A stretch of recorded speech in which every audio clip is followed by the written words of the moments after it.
If you're from the Midwest, it is no mystery that cold weather can arrive out of nowhere and wreak havoc on your home if you're not prepared. But don't worry, we've got you covered. In this video, we'll show you how to get your home winter ready with easy, practical tips that make a big difference. By the end, you'll have peace of mind and a home that's ready for whatever winter throws your way.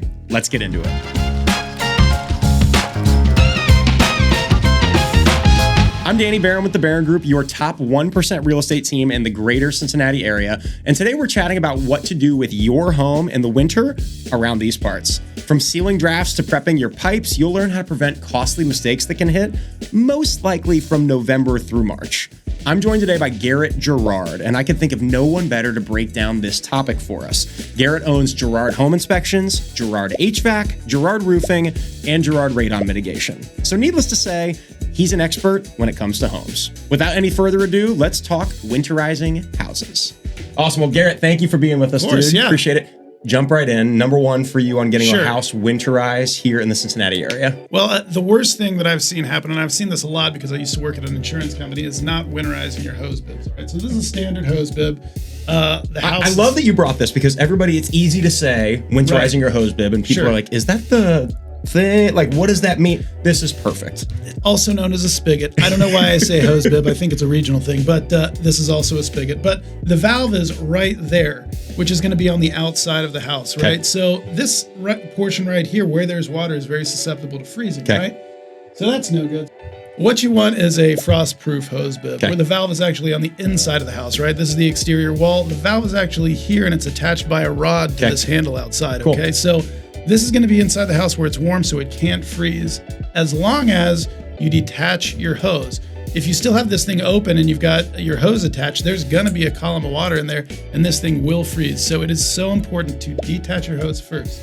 Now, if you do have one of these old school types of hose bibs or spigots, you can shut them off, but you need to do it on the inside, right? So open up the valve after you've shut off the valve from the inside. Open this up, let some water drain out just to clear the water out, and then shut it off again, okay? How often are you seeing people that aren't doing this, and kind of what are the repercussions if this is something you don't do with your house? So many people don't do this, and it will freeze. And what'll happen is it'll freeze on the inside of the wall, and so you'll have this, what happens is somebody will go to work, you know, they'll have a frozen pipe that they don't know about. There'll be this little longitudinal split.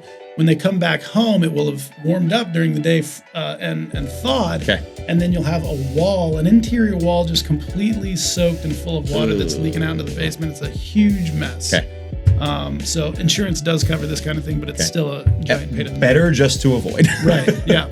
So for extra credit, what you can do is put one of these things on here. This will attach to the spigot, right? And then you just crank it down, and that will, you know, a little bit of heat is going to seep out of your house, and it'll kind of trap it in there and keep the spigot just a little bit warmer. Okay, so certainly that has to be $1,000 at Home Depot, yes? This is $386 after tax. 3.86. That's right. Seems like it could be worth somebody's time to spend the $386 to protect your house. You know, why not? Especially if you have this old school type. If you disconnect the hose and shut this off in this area, you're going to be fine. This isn't going to freeze, okay? Awesome. But definitely, if you've got the old school ones, there, you know, take the precautions, because man, if it gets really, really cold, it will freeze. Perfect. That's a great start out of the gates. What else do you have for us? Number two, winterizing your house here in Cincinnati.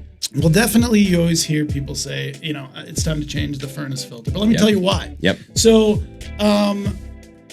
there is a heat exchange that happens inside of the furnace. Certainly, the furnace heats up the air in the house, but also the air in the house cools down the furnace, right? So if you don't have enough air flowing through there, the furnace is going to overheat. So that's what happens. The furnace overheats. So people call me up and they say, hey, I've got this error code happening on my furnace, and it's like turn it on and then turn it off rapidly, and it's not keeping the house warm. And then I say, have you changed your filter?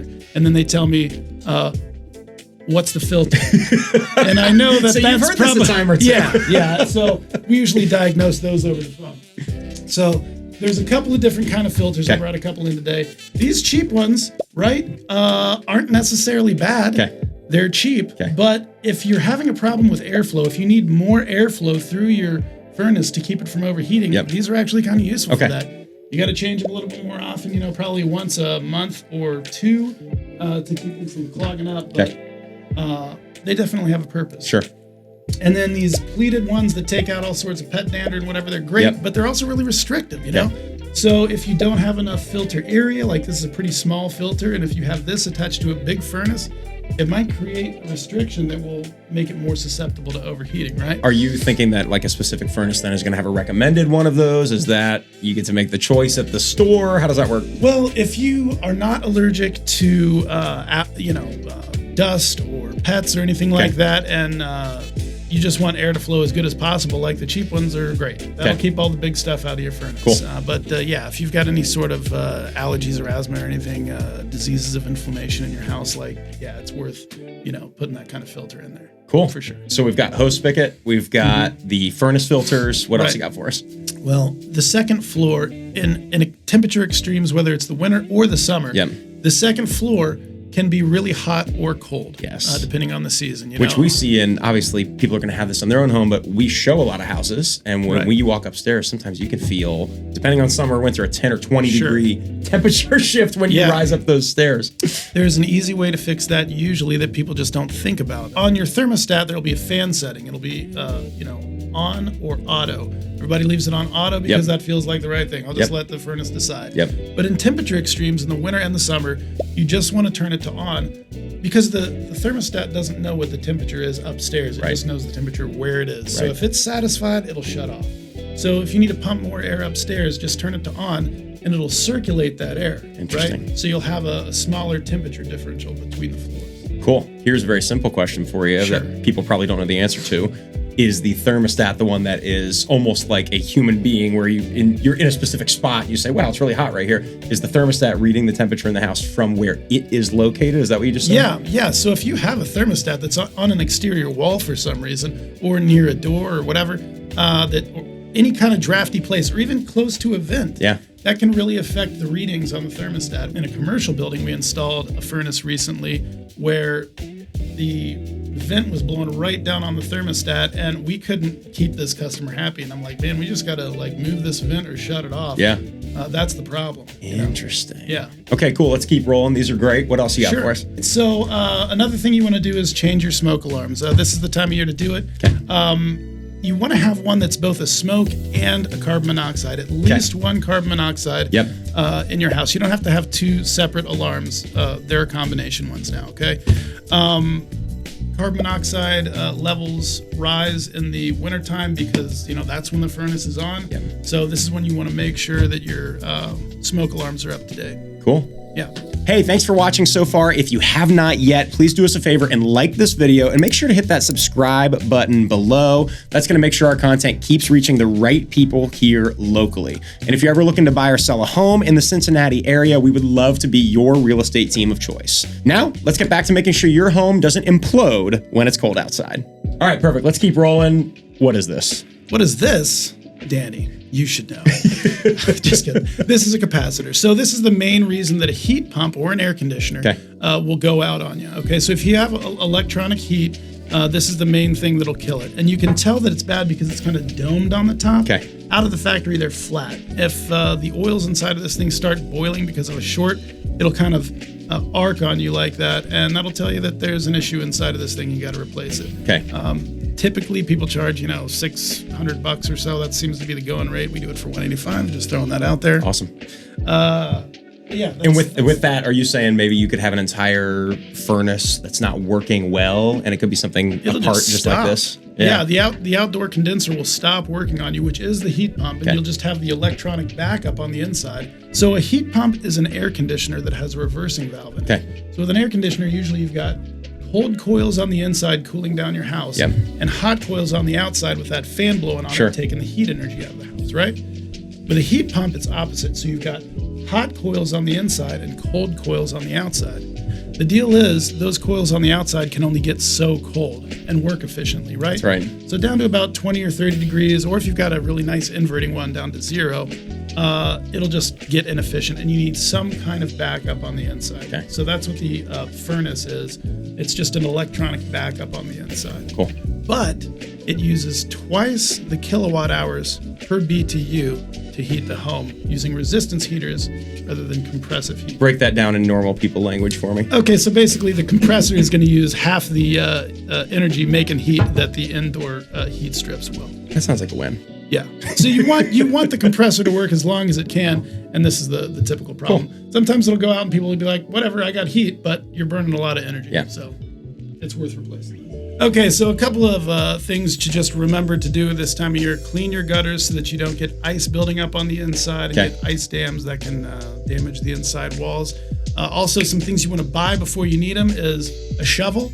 You don't want to be that guy out there trying to shovel your driveway and not having a shovel. So if you don't have a shovel, go ahead and buy it. Get some salt if you're into that. A lot of people are nervous about their concrete cracking, and that's is that a real thing? That's a reasonable fear. Yeah, it will.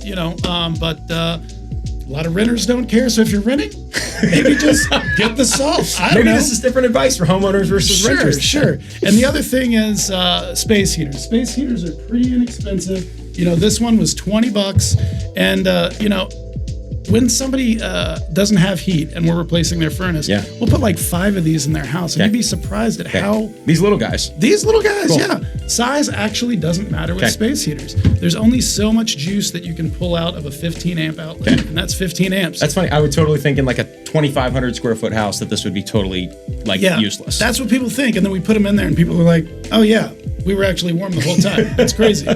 These really work. So awesome. So another thing is caulking and weather stripping. A lot of people worry about insulation, but if your home isn't sealed up, you can put as much insulation into the house as you want, and it's not going to be efficient. So seal up all the holes, use caulking on the outside and the inside, and then weather stripping around doors. I mean, if you've got a big gap at the bottom of your front door, it's going to be drafty, and it's, I don't know, $7 to fix that problem. Is there anything with those two things in particular that the handyman special should be aware of? Somebody doing this on their own home? Is that something that you're like, hey, it's going to be way better if a professional does it? Or does someone kind of just need to do it? With this kind of thing, I would say, if you screw it up, the cost to you is going to be $7. Maybe very minimal. Maybe take that risk, Yeah, it's pretty cheap to do. If you do screw it up, they can fix it. So go for it. What do you think is possible to save them with efficiency if you're doing something like that on doors and windows? Sure. Are you saving hundreds of dollars over the winter? What does that look like? You'll get your ROI for sure. I don't know, a tube of caulk is $10, weather stripping $7. You'll definitely save more than $17. It'll be a 1-year payoff for sure. Cool. Yeah. Any last advice for people getting their house ready for winter? Sure. The most important thing you can do to get your house ready for winter is to just enjoy it and bring as much family and friends over as you can. People want to hear from you. Definitely call people you haven't talked to in a long time. That's going to make your house feel a lot warmer this winter. I love it. Thanks for coming in, dude. Of course. Hey, thank you to Garrett for sitting down with us today and talking about winterizing your home here in the Midwest. Hopefully you took some tips away from that can be helpful for your family this winter and beyond. Thanks for rocking with us, and we'll see you in the next one.